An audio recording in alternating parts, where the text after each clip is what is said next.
Selamat pagi. Kami dari IDF ingin mempertanyakan tentang harm reduction. Sebenarnya itu apa ya Pak, harm reduction? Baik, pagi Ibu Ucup. Ya, pagi Pak. Jadi pada saat kita bicara harm reduction, ini sebenarnya adalah suatu konsep dasar yang setiap hari kita gunakan. Ya, kalau kenapa saya bilang kita gunakan, pada saat kita memilih, kita harus mempunyai dua hal yang harus kita berpikir. Dampak dan kenapa kita menggunakannya dan manfaat daripada apa yang kita gunakan. Ya, salah satu contoh daripada harm reduction adalah, ini saya lihat di Indonesia ini kan banyak motor ya. Bicara motor tuh ada orang yang memakai helm, ada yang tidak pakai helm.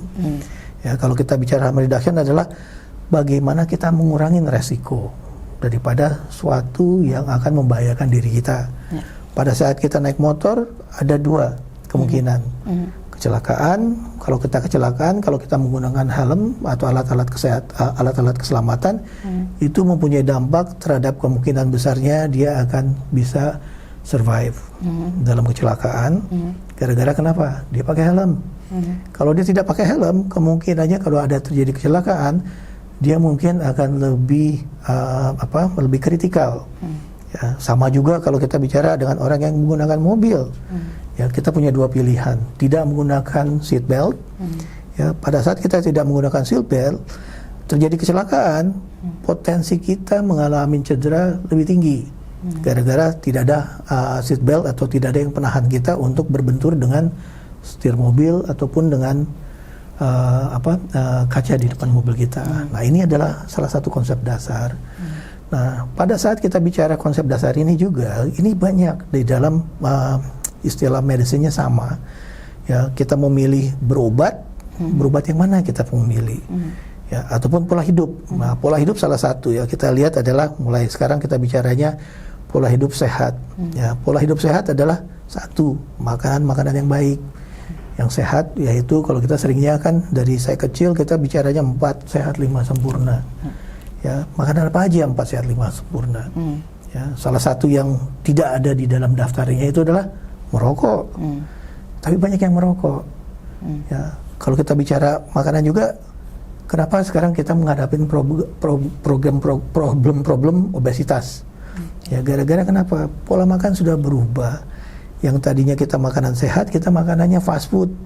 Ya, kalau kita bicara fast food, bicaranya adalah makanan yang penuh dengan, maaf to say, ya, maaf untuk mengatakan, banyak dengan MSG-nya, banyak dengan garamnya, banyak dengan minyaknya. Contoh kasus saya paling suka dengan Bu Ucup, saya paling suka dengan makanan yang mie goreng. Ya, pada saat kita masak mie goreng, ya, kemarin saya buatkan eksperimen sedikit. Ya, saya beli 1 piring mie goreng, kemudian saya simpan di kulkas. Besok paginya saya lihat mie gorengnya. Waduh Bu, itu penuh dengan minyak Bu. Kemudian nggak kebayang saya bahwa saya memakan mie goreng plus berapa banyak ketebalan minyak yang saya makan juga Bu, yang selama ini tidak saya pikirkan. Tapi pada saat kita melakukan itu kita kelihatan lah bahwa mie goreng ini penuh dengan minyak. Nah, ini adalah konsep daripada harm reduction. Bicara rokok sama Bu. Ya, pada saat kita menjadi perokok, yang ujung-ujungnya saya bilang seharusnya tidak. Gara-gara kenapa? 4 sehat 5 sempurna. Tidak ada di dalam sempurna ini rokok. Tapi realitas adalah orang suka merokok. Ya, dalam hal merokok, seringkali mereka tidak punya opsi, mungkin punya opsi, tapi tidak mempunyai kekuatan untuk meninggalkan kebiasaan yang buruk ini.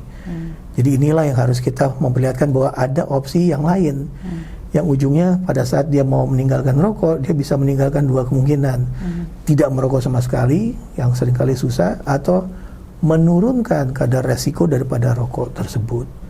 Ya, kalau kita lihat rokok punya komposisi bahan kimia yang banyak.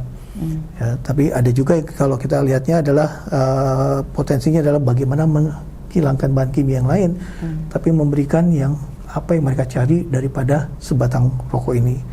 Rata-rata kalau kita bicara rokok bicaranya adalah nikotin kicknya.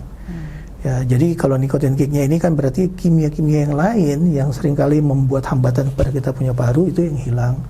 Tapi nikotin kicknya ini tetap. Ya, jadi inilah yang bisa kita gradually juga mengurangi. Makanya kita bicaranya harm reduction. Nah, sama dalam setiap pemilihan bicaranya adalah dua pilihan, yang baik atau yang kurang. Ya. Bicara kurang adalah bukan kurang baik, tapi mengurangi faktor resiko. Nah, inilah bicara daripada harm reduction. Dan itulah mengapa kita juga di IDF itu menjalankan beberapa penelitian mengenai bagaimana orang memilih dan bagaimana pilihan ini bisa memberikan mereka manfaat yang jelas, ya. Kenapa saya bilang yang jelas? Seringkali kita memilih gara-gara berdasarkan masukan dari orang lain tanpa kita memahamin scientific knowledge-nya. Nah, bicara itu adalah informed decision making. Jadi waktu kita memilih harusnya kita mempunyai semua gambaran, atau pada saat informasi yang kita mau gunakan untuk mengambil keputusan harusnya kita memiliki tersebut. Itulah kenapa IDF sekarang menggunakan strateginya. Oke, baik. Terima kasih Pak Aris atas Terima kasih, penjelasannya. Bu. Ya. Selamat